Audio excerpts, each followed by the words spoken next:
Bonjour à tous, j'espère que vous allez bien. Aujourd'hui, j'ai décidé de partager avec vous une recette de gâteau que j'ai réalisé pour la fête de l'Aïd. C'est un gâteau sablé à la sésame et à la poudre d'amande. Il est fondant en bouche, donc il est très très bon. J'espère que vous allez l'essayer et que vous allez aimer la recette. Donc, je vous dis, on commence tout de suite avec la liste des ingrédients. N'hésitez pas à rester jusqu'à la fin pour voir toutes les étapes.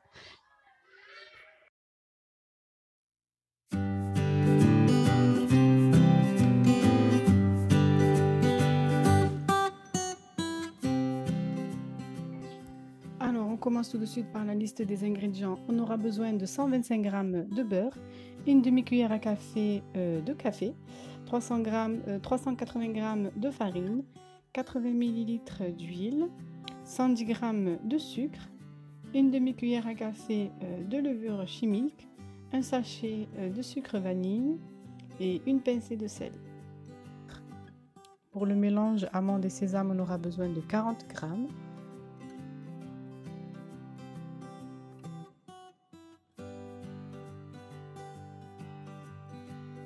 Alors, on va commencer par mélanger le beurre mou avec le sucre ainsi que le sucre vanille.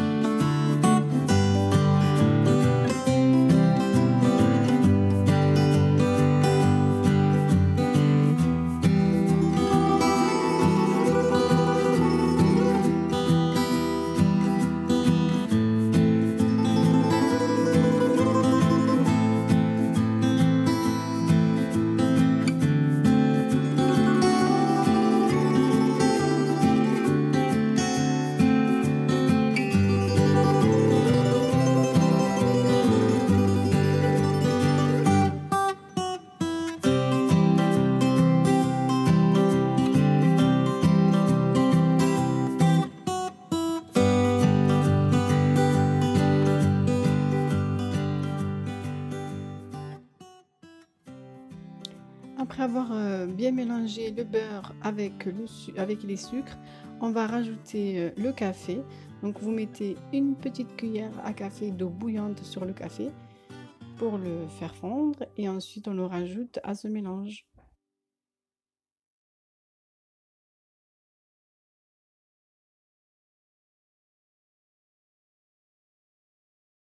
On rajoute ensuite une demi-cuillère à café de levure ainsi que la poudre d'amande et la poudre de la sésame mixée.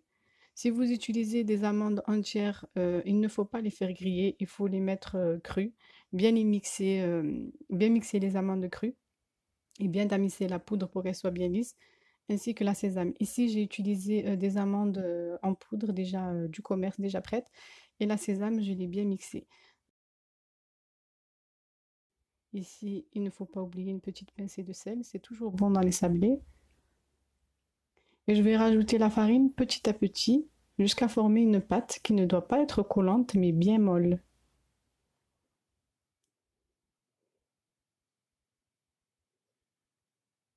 Ensuite, cette pâte, je vais la filmer, laisser reposer une demi-heure au frigo.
Après le temps de repos, on va venir étaler la pâte.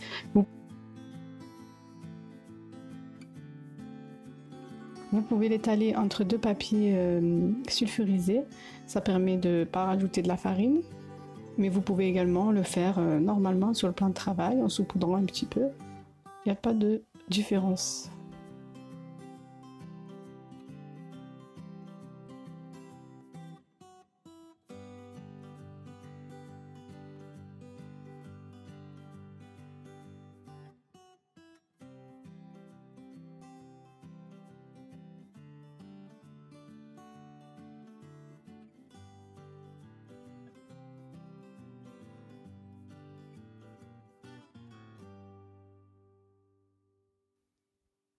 Ensuite, on va, à l'aide d'un emporte-pièce, couper des petits ronds.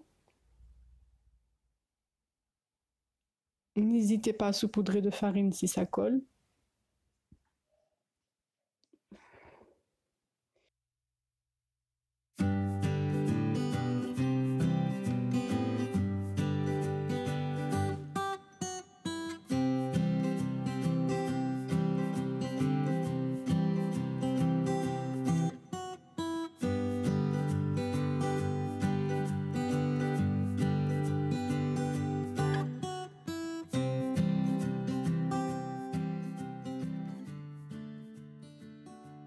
Et ensuite, on va enfourner ces biscuits dans un four préchauffé à 180 degrés pendant environ 10 minutes.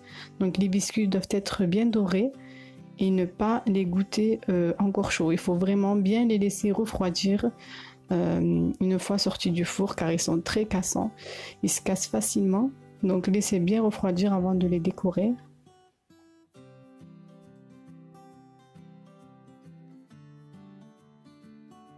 Donc voilà les résultats, ils doivent être dorés comme dans l'image.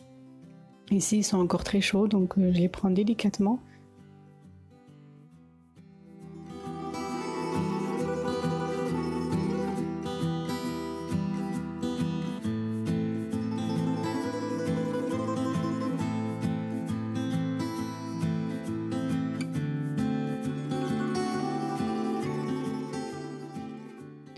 Ensuite, pour la déco, je vais utiliser ici du chocolat noir. J'en ai eu à peu près pour 150 grammes, ainsi que des noix.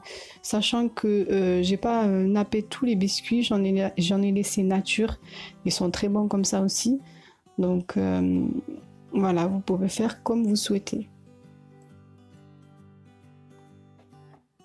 Ici, donc vous prenez un biscuit, vous mettez du chocolat par-dessus. À votre convenance, une noix et on laisse bien refroidir tout ça avant de déguster.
Voilà, je vous montre le résultat. Là, le chocolat est encore un peu chaud. Il faut bien laisser refroidir.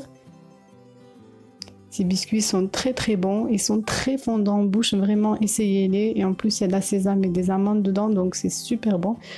Voilà, je vous montre la texture du biscuit. Il se casse facilement. Il fond en bouche. Donc, à bien laisser refroidir avant de déguster.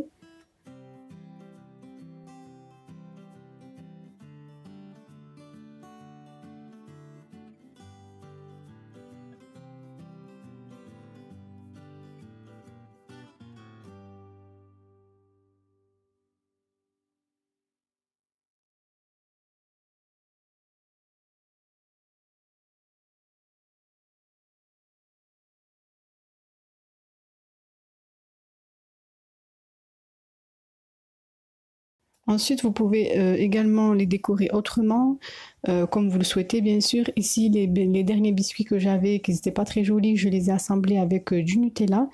Et autour, j'ai mis de la confiture ainsi que la poudre de sésame qui me restait. Donc, vous mettez ce que vous voulez. Vous pouvez mettre des amandes concassées tout autour, c'est joli aussi. Et ensuite, j'utilise donc un petit tube là de caramel au beurre salé pour faire des rayures par-dessus. C'est joli et ça apporte un goût supplémentaire. Donc après, vous faites comme vous souhaitez. Ça, vous pouvez mettre des rayures de chocolat blanc ou de chocolat noir aussi. Donc ça vous, voilà, ça fait deux types de gâteaux. Donc voilà, la vidéo touche à sa fin. J'espère que vous avez aimé, que vous allez la tester, que vous allez me dire en commentaire ce que vous en pensez. Donc je vous laisse et je vous dis à très vite pour une prochaine vidéo. Bye bye.